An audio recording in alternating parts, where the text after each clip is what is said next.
tante haar body tot bras.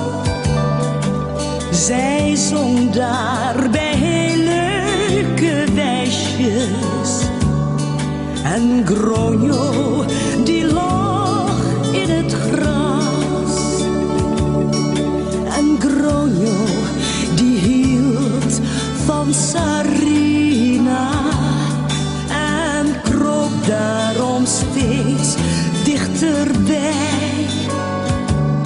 Sarina die zei met een lachje: zeg Gronjo, hou jij ook van mij? Sarina, Sarina, kind uit de Dessa, ben jij van mij? Sarina, Sarina, kind uit de Dessa, ben jij. Pemirsa utawi penonton ngaturaken kawilujengan dumateng panjenengan sedaya ing siang punika utawi ing dalu punika kula badhe nglajengaken kalian programa ingkang wonten ing televisi punika nggih punika wonten ing kanal sekawan dasa gangsal titik kalih nggih punika ing dalu punika kula badhe nyukani pituduh saha wewaler. Nomor setunggal kanggenipun pituduh turuten pituture wong tuwa. Nomor setunggal turuten pituture wong tuwa. Nomor kalih ora ana katresnan kang ngluwihi katresnane wong tuwa marang anak. Ora ana katresnan kang ngluwihi katresnane wong tuwa marang anak. Nomor 3, sregep iku bisa nggawe kamulyan. Sregep iku bisa nggawe kamulyan. Nomor 4, saklawase isih dadi murid, sing diudi kudu kawruh lan kautaman. Saklawase isih dadi murid, sing diudi kudu kawruh lan kautaman. Nomor gangsal, mumpung enom ngudiya laku utama. Mumpung enom ngudiya laku utama. Nomor 6, wong iku kudu ngudi kabecikan. Jalaran kabecikan iku sanguning urip. Wong iku kudu ngudi kabecikan. Jalaran kabecikan iku sanguning urip. Nomor 7, yen sira dibeciki ing liyan, tulisen ing watu. Yen sira dibeciki wong liyan, tulisen ing watu. Nomor 8, yen sira nggawe kabecikan marang liyan, tulisen ing lemah supaya enggal ilang lan ora kelingan. Yen sira nggawe kabecikan marang liyan, tulisen ing lemah supaya enggal ilang lan ora kelingan. Nomor 9, ajining diri sangka lati lan budi. Ajining diri iku sangka lati lan budi. Nomor 10 pamirsa. Rembulan lan lintang iku dadi pepadanging wengi.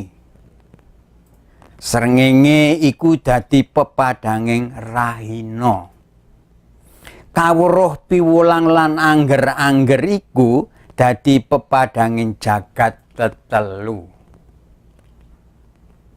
anak kang mursid iku dadi pepadanging kadang karo lan keluargane. Nomor 11 pamireng. Ngelmu pari.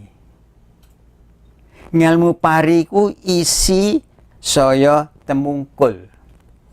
Ngelmu pari saya isi saya temungkul. Nomor 12 kanggenipun pituduh punika pungkasan pamireng. Sakabeh ngelmu iku asale saka Pangeran lan Maha Kuwasa. Sakabeh ngelmu iku asale saka Pangeran lan Maha Kuwasa. Tiyang Jawi durene ngelmu iku angel yen durung ketemu. Kula kinten cocok lan trep nggih, pancen ngelmu iku angel yen durung ketemu. Nanging sak bebaripun ketemu gampang anggenipun nglajengaken nggih. Nah, kanggenipun wewaler. Wewaler niku larangan nggih. Terus tiyang Jawi punika nggadahi ugi wewaler. Aja lali piwulang kang becik. Aja lali piwulang kang becik. Aja wedi kangelan jalaran urip aneng donya iku pancen angel. Aja wedi kangelan pamirsa utawi penonton. Jalaran urip aneng donya iku pancen angel. Nomor 3 pamireng kanggenipun wewaler. Aja mung golek gampange wae. Jalaran iku kalebu wong ora becik tumindake. Aja mung golek gampange wae. Jalaran iku kalebu wong ora becik tumindake. Nomor 5. Aja milik darbeing liyan. Aja milik darbeing liyan. Nomor gangsal pamirsa. Aja ngece wong ora duwe. Aja ngece wong ora duwe. Nomor 6. Aja mung rumangsa bisa nanging ora bisa rumangsa. Aja mung rumangsa bisa nanging ora bisa rumangsa. Nomor 7 punika pungkasan pamirsa utawi para penonton. Aja seneng mamerake bondo lan ngegungake pangkat. Sebab bondo bisa lunga, derajat bisa oncat. Aja seneng mamerake bondo lan ngegungake pangkat. Sebab bondo bisa lunga, derajat bisa oncat. Punika wau kanggenipun wewaler, kanggenipun masyarakat tiyang Jawi utawi etnis Jawi nggih dipun sukani wewaler supados mangertos anggenipun sesrawungan wonten ing alam donya punika antarane manungsa kalih manungsa. Panjenengan mangertosi kados pundi amargi panjenengan punika boten waget gesang piyambak, kedah wonten sesrawungan, kedah ngawontenaken komunikasi kalih tiyang lintu utawi ugi saking kanggenipun keluarga. Nah, punika badhe kula tambahi kanggenipun agama. Menurut tiyang Jawi, agama niku kados pundi? Amargi yen kula tingali wonten ing Suriname mriku, mriki enten kathah etnis nggadhahi agami piyambak-piyambak, tiang Hindu, tiang Punten, tiang Hindustan nggadhahi piyambak, tiang Cinten nggadhahi agami piyambak. Nah, semanten ugi tiang Jawi ugi sampun pecah-pecah, enten sing Muslim, enten sing Kejawen, enten sing Kristen lan lindu-lindunipun nggih. Dados niku kanggenipun pepanggihanipun tiang Jawi punika kanggene agami punika wonten rerembakan kados mekaten. Sejatining kang aran agama kuwi ya busana, ageman, ya kang aran kunci sejati. Mula ing kene kita aturake munggo ananing dumadi banjur ananing pangeran saknyata. Banjur ana tembung kang aran A I U. Tegese aku iki urip. Ananging urip ana sing nguripi. Ananging aku kawula sebab ananging Gusti, yen ya ora Gusti wis mesti ora ana kawula. Sawise mengko banjur kawijil rasa pangrasa muna lan muni. Terus kabeh mau diatur dening pancandriya. Napa mboten mekaten pemirsa utawi para penonton? Monggo dipun dadosaken pamikiran nggih kados pundi agama punika. Nggih punika wau ingkang kula sanjangaken punika. Nah, kemudian kok badhe tambahi kanggenipun tembung urip mung mampir ngombe. Kathah tiyang ingkang sanjang, "Lah wong urip mung mampir ngombe." Nggih. Tetembungan urip mung mampir ngombe iku ngemu pepeling supaya manungsa iku ora banget-banget oleh ngegung-ngegungake pak perkara kadonyan. Terus tegese kadonyan punika regdom. Manungsa perlu gawe wates ing antarane cirine karo perkara kadonyan. Manungsa aja mung tansah kagubel bab kadonyan.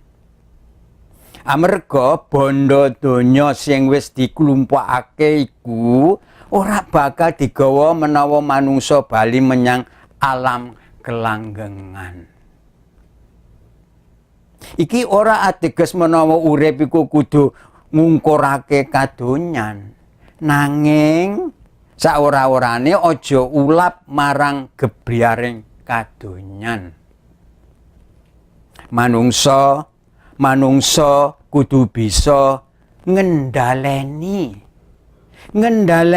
kekarepan lan hawa nafsune supaya ora kejegur ing tindak nista awit kagodha gebyaring donya. Para pemirsa utawi penonton, nggih punika wau satusipun kula namung ngemutaken dumateng panjenengan amarga kula kinten langkung-langkung tiang Jawi punika pasti pernah mireng wong urip mung mampir ngombe wae kok. Ngoten nggih, dados kula kinten tujuane tembung punika, simbol-simbol punika kados pundi nggih punika wau ingkang kula ngemutaken dumateng panjenengan. Kanggenipun dinten punika kula kinten cekap semanten rumiyin benjing dinten Minggu badhe kula lajengaken kanggean program punika ingkang dipun sponsor kalian Indis Restoran punika. Monggo.